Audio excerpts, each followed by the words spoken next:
everybody, this is Bug-Ass Reviews, and today I'm going to be doing a review on the NECA Haul-A-Thon Signature Edition Elvira Mistress of the Dark figure. So before we take a look at Elvira, let's take a look at the accessories that she comes with. So first up, you get the signature card with her autograph on it, and this looks really nice. At first I thought it was actually just printed on there, but if you look, it's actually signed. You can see where she was lifting the pen, where she was writing in, and this actually looks a little different than the other signature edition cards I've seen. So yeah, this is actually printed on there. And then there's the back of it if you want to read that. Up next, she comes with her base with her signature on it right there, and this really helps to get the figure to stand because she has heels, and it's kind of tricky to get her to stand without this base. Up next, she comes with this really awesomely detailed skull with 2 melting candles on top of it. You get some really nice bloody details there. You get a snake and a spider on its head, and then some hair with some paint variation on it. This is painted and sculpted very nicely for such a small piece. Up next, she comes with her dagger. She can hold it really nicely in her right hand, but I prefer it on her belt like this. I think that's the way that it looks best.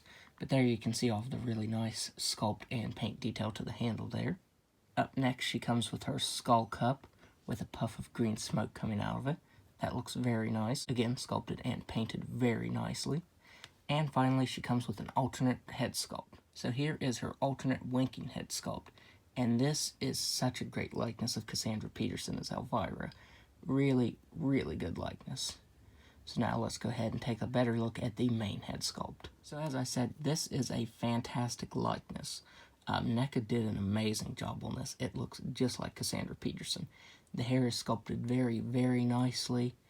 You get the blush on the cheeks, all of the makeup on the face looks really nice. Came out looking very good.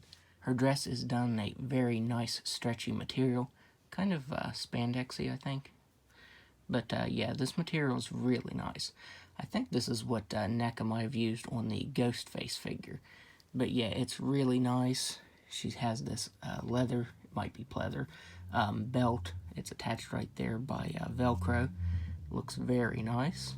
She has some pretty good sculpt detail to her hand. You can see the ring right there. And the fingernails are painted on very nicely. She even has her bracelet on the right side, and then the spiked bracelet on the left side.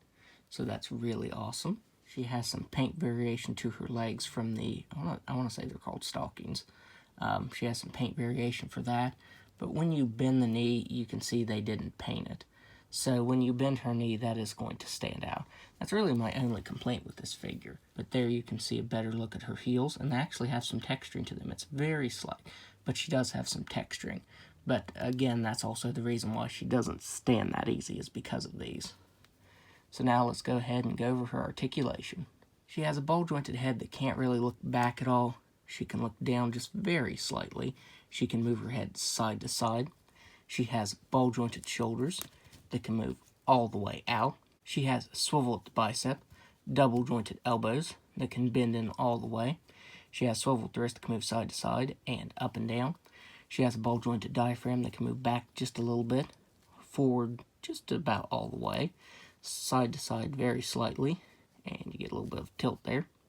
She has ball jointed hips that can actually do a complete split. So she can do a complete split. She can kick forward just a little bit. She can kick back all the way. She has swivel at the thigh, single jointed knee, and that is really noticeable on this knee, which this is mostly going to be covered up by the dress, so you won't see it, but yeah, that's definitely noticeable. And she has swivel at the ankle that can move down just a little bit, up just a little bit, and move side to side. So now, let's do some size comparisons. So first up, here she is next to the retro Ghostface, and she is even taller than him. And I stand corrected, these are not the same materials. I forgot this one had that kind of shimmery look to it, and Elvira's doesn't. Here she is next to Candyman.